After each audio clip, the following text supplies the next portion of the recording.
Hello and welcome to another discussion on GS Paper 2.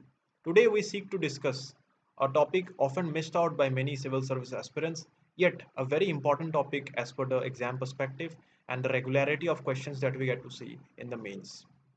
This is a topic of Citizens Charter. Now, what is a Citizens Charter? As you can see over the board as well, these are some of the examples of Citizens Charter available in various web portals. Briefly described, citizen charter is nothing but a piece of document, a piece of information that particularly provides you information of the services given by a particular service provider. Nothing more than that. But however, to make more clarity on it, let us try to make a clear projection of one of the examples, and let's try to see what exactly does it try to help you, help the citizens basically with. Now, just by the example here itself, it is very clear that this citizen charter is providing you example of the services provided by it, the list of services, the timeline for that particular service. Like for example, budget allotment has to be done within a 30 days time span, and remarks, any special remarks if required, that has to be also been notified for the availability of all citizens. Next up, it does not only come up with this particular information, but also gives out any grievance redressal mechanisms. For example, let's say if there is a problem in that particular information, getting the availability of the information, then the first person is that you get to consult is Dr. Ravi Kota, who is a IAS officer. Now his entire address details, his entire telephonic details. Next person, if let's say on a particular day this person is not available, the next particular person that on hierarchy that you go to is second person that is given all his details. And so what is a citizen charter? It is a piece of information available for various citizens, which you can access in the times of dealing with any of the services that is required by organization or is provided by organization, right? So this is a clear understanding of this. And if you go, actually this is a citizen charter, a live citizen charter of the GMDA of Assam. GMDA is nothing but Guwahati Metropolitan Development Authority. Moving ahead, let us try to see what exactly does the citizen charter tries to achieve.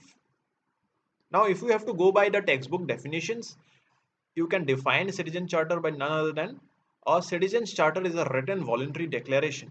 It's a declaration by service providers about their services, standards, choices, accessibility, non-discrimination, transparency, and accountability. The very important provision here is about the transparency that it provides. What is the core motive of a citizen charter? It has to provide a transparent means of services. This is done so that people are not playing around with the uh, government services that they provide, and there is no scope of corruption in that particular service. And also accountability. Let's say we commit a certain particular service to someone. Are we doing that in a transparent and also accountable manner? That is something to do with the citizen charter that we have.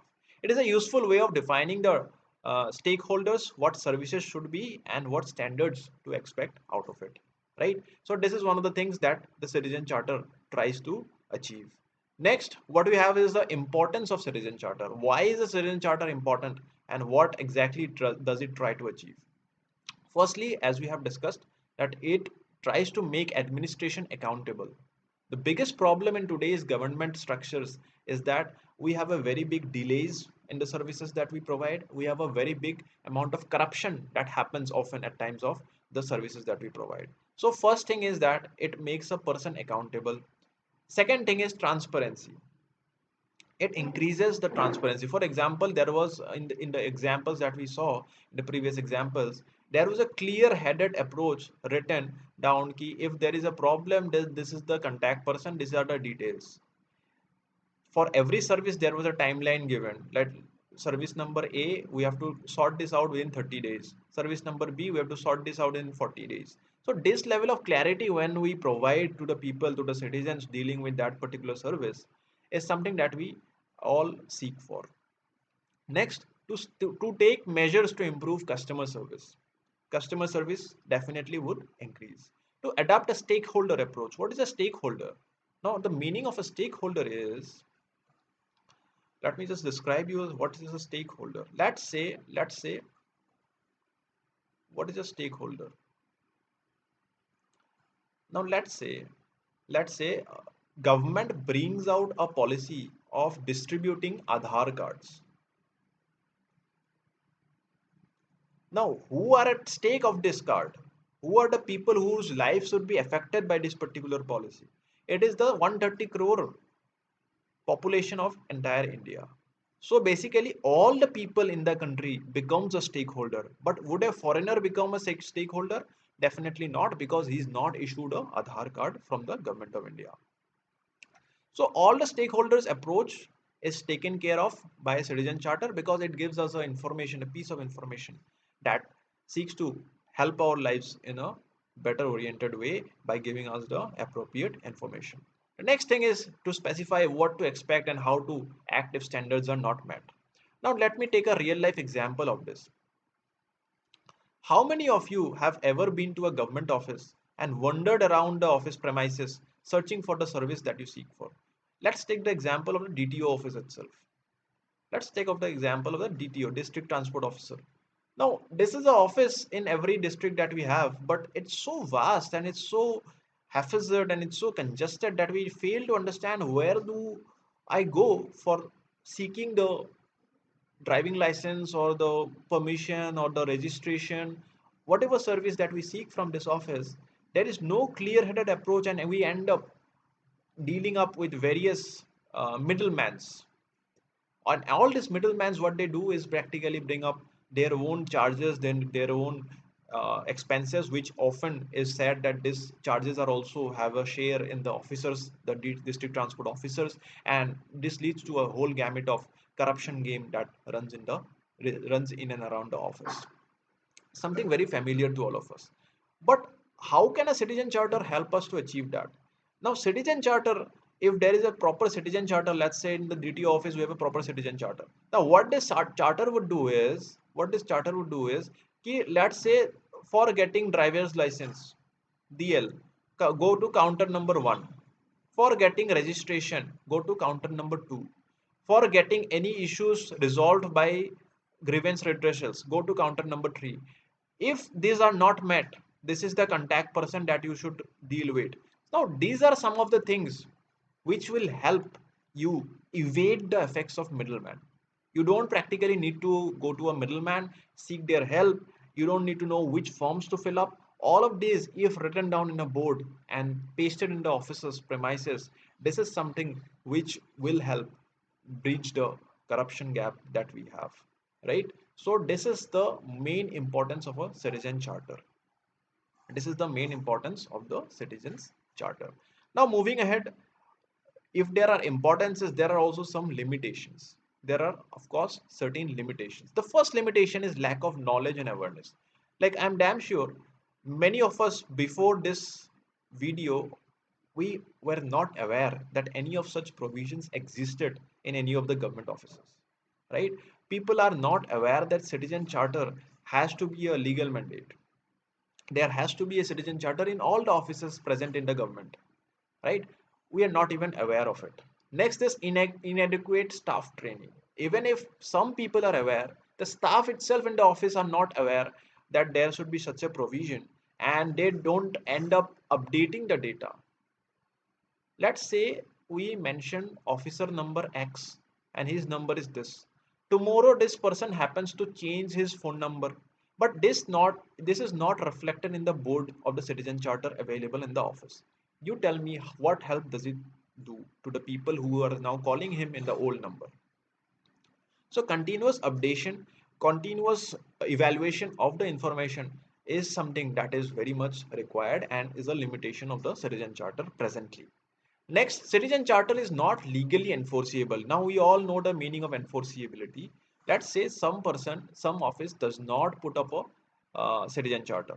Now what the problem here is that we cannot approach the courts and charge them. We cannot file a complaint against that particular office that this particular office has not put up a citizen charter.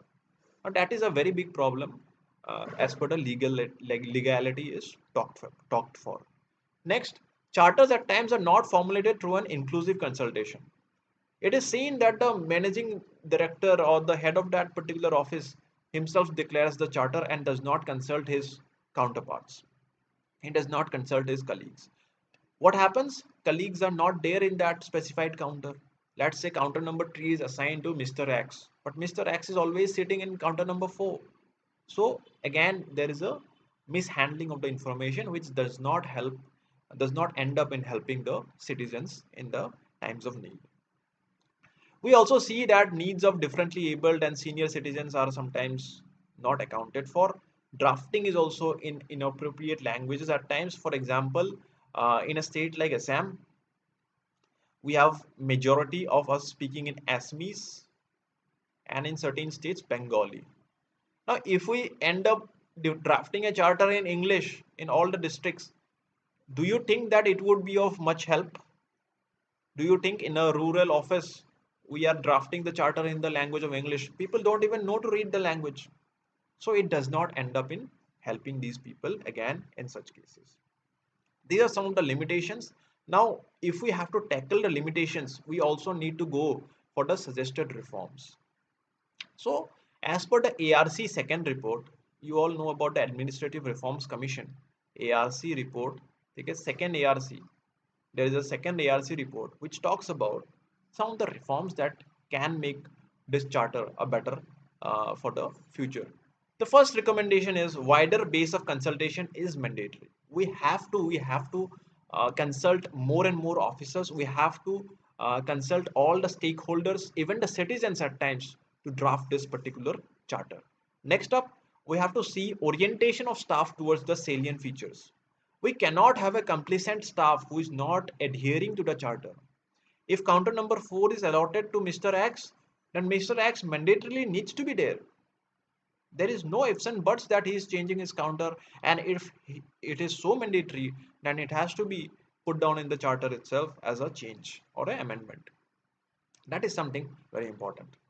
Next, the Administrative Reform Commission also suggests that devising mechanisms for firm commitments, something very similar to this point, that commitments have to be met.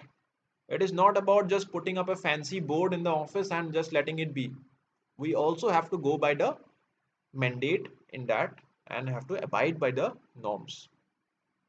A steady and efficient grievance redressal. The person in charge of the citizen charter who is taking up care of the grievance redressal cell has to be a very accountable person. He has to be mentally ready. If some mishaps happen, if there is a violation of the citizen charter, he should be able to have appropriate powers to give punishments to that person or that officer. If he's not having that personal liberty or the punishment power, then it's of no use having that person as a grievance redressal mechanism. This is something the second ARC. And the last recommendation is periodic evaluation, that we have already talked about. That without periodic evaluation, it is meaningless, because government officers often at times we get to see have a limited tenure. So 2 years here, then the next year they are somewhere else. So we have to update that information. We have to see that citizen charter is being effectively implemented. Is it being helpful or not? And what can be done to better account for the people's interests. So just to summarize, we have seen what is a citizen charter, what are its importances, one real life example. We have seen an example of the GMDA citizen charter currently present in the website, and also some of the suggested reforms to tackle the limitations. Now, all of these sections, if you meet this, what is it? Let's say there is a question. For example, this is a question which is often asked in various mains. This is a sample question. I would request all of you to try to answer this question in the comment section, and also try to all of you should try to basically answer this question in this following pattern. First, you have to in the introduction you should mention what is a citizen charter. Second, you should mention the importance of it. Next, you should mention the limitations and the second ARC report that talks about the certain suggested reforms. And lastly, you should conclude your answer with a suitable and futuristic conclusion, which helps us make citizen charter a reality and effective for all citizens. So try to answer this, and we'll help you with further more of such content and videos. Hope you benefit with it. Thank you for your time. Borthakur IAS Academy. প্রস্তুতি আৰু অধ্যয়নৰ নিৰ্ভৰযোগ্য ঠিকনা। Borthakur IAS Academy.